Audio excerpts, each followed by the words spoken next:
Enrique, a esta hora de la noche vamos a saludar a Gabriel Villalba, es analista político y nos acompaña a través del Zoom para poder hablar principalmente de esto que ha ocurrido desde el pasado día viernes, en el que sale en libertad Luis Fernando Camacho, Marco Antonio Pumari y por supuesto las repercusiones que ha tenido esto en nuestro país. Gabriel, gracias por acompañarnos esta noche, bienvenido. ¿Cuál es la lectura, por favor, que da con relación a la justicia en nuestro país y estas últimas decisiones que se han tomado? Bienvenido.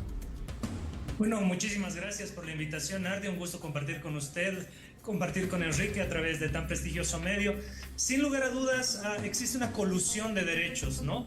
Los derechos de las víctimas de Sacaba y Sencata, que parecieran postergados, con relación a los derechos de los privados de libertad, que en etapa investigativa han pasado, pues, un tiempo excedido en el ámbito investigativo que les ha perjudicado en el ámbito de su derecho a la libertad y a la libre locomoción. Hablamos de Pumari y hablamos de Luis Fernando Camacho. Entonces, cuando se habla de derechos en colusión, tenemos que entender indudablemente los derechos de Luis Fernando Camacho y Marco Antonio Pumari contrapuestos a los derechos de las víctimas de Sacaba y Sencata, que pareciera que solamente cuentan derechos de unos y pareciera que nos hemos olvidado derechos de otros, ¿no?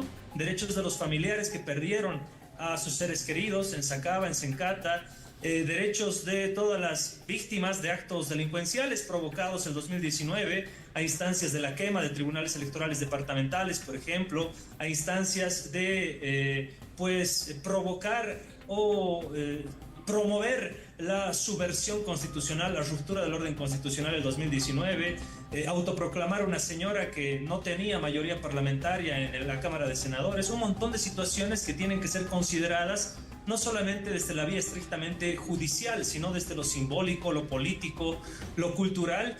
Y lamentablemente tenemos a un presidente del Tribunal Supremo de Justicia que pareciera, al estilo del juez Moro de Brasil, un lacayo del poder político de turno, y eso está muy mal.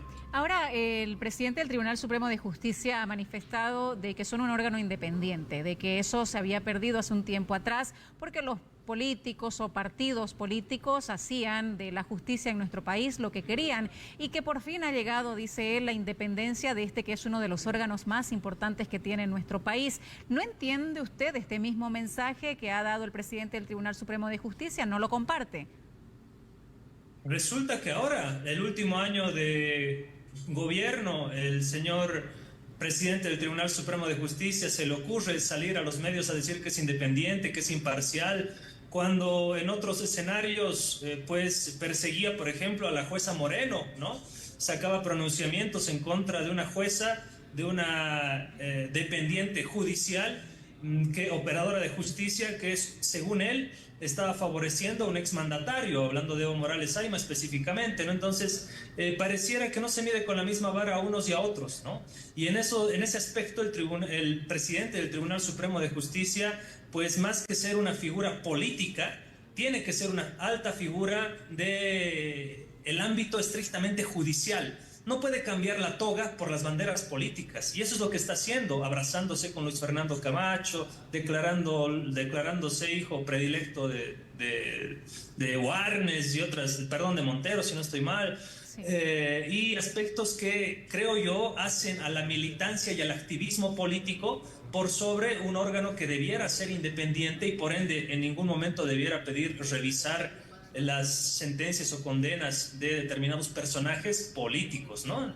Es un análisis desde el punto de vista también de esa división que debiera existir conforme el artículo 12 de nuestra Constitución. Perfecto. De independencia de poderes, sin embargo, no existe, ¿no? Gabriel, por favor, ¿qué ha pasado entonces con la justicia en nuestro país? ¿Usted considera que estas decisiones últimas corresponden a la pasada elección, el 17 de agosto en Bolivia, o tiene de pronto otras raíces para que se hubiese desencadenado en la libertad de estas personas que, por supuesto, tienen miradas distintas? Hay quienes dicen que al fin se está haciendo justicia y hay otros que dicen que la justicia ahora está politizada. ¿Qué cree usted que fue el origen que llevó a estas libertades?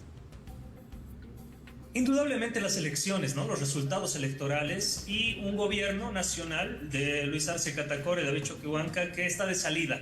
Entonces, cuando tú tienes un gobierno de salida y un periodo de actores políticos que van a tomar próximamente las riendas del país, surgen esta clase de demonios, esta clase de fantasmas, si quieres, que se tratan de amigar, o aquí en el occidente decimos yunquear, ¿cómo se podría decir en el oriente? Congraciar con el poder entrante, y en función a eso, sus determinaciones judiciales, ¿no?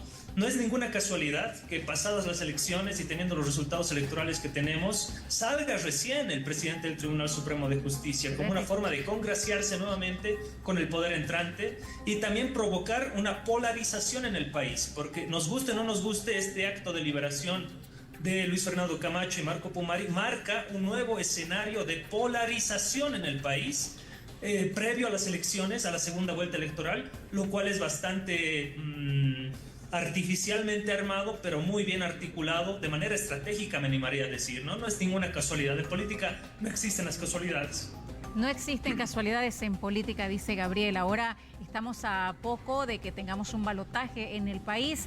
¿Quiénes se ven favorecidos y quiénes poco favorecidos con la libertad de Marco Pumari y Luis Fernando Camacho, de por supuesto quienes ahora están todavía en la lucha por llegar a la silla presidencial? Indudablemente tenemos un actor político preponderante, ¿no? El señor Jorge Tuto Quiroga, que el año 2019 también festejó cuando el Tribunal Constitucional Plurinacional emitió un comunicado que trató de blindar, justificar la autoproclamación de la señora Yanine Áñez en noviembre del 2019. Y hoy por hoy, con estas liberaciones de Luis Fernando Camacho y Marco Pumari, es el primero en tratar de capitalizar políticamente estas liberaciones, y ya se reunió con Pumari, anuncia reuniones con Camacho. Sin lugar a dudas es un personaje que está aprovechando el momento, o mejor dicho, quizás estructuró todo el momento como en su determinado escenario, pues el 2019 también estructuró, y él mismo lo dice, ¿no?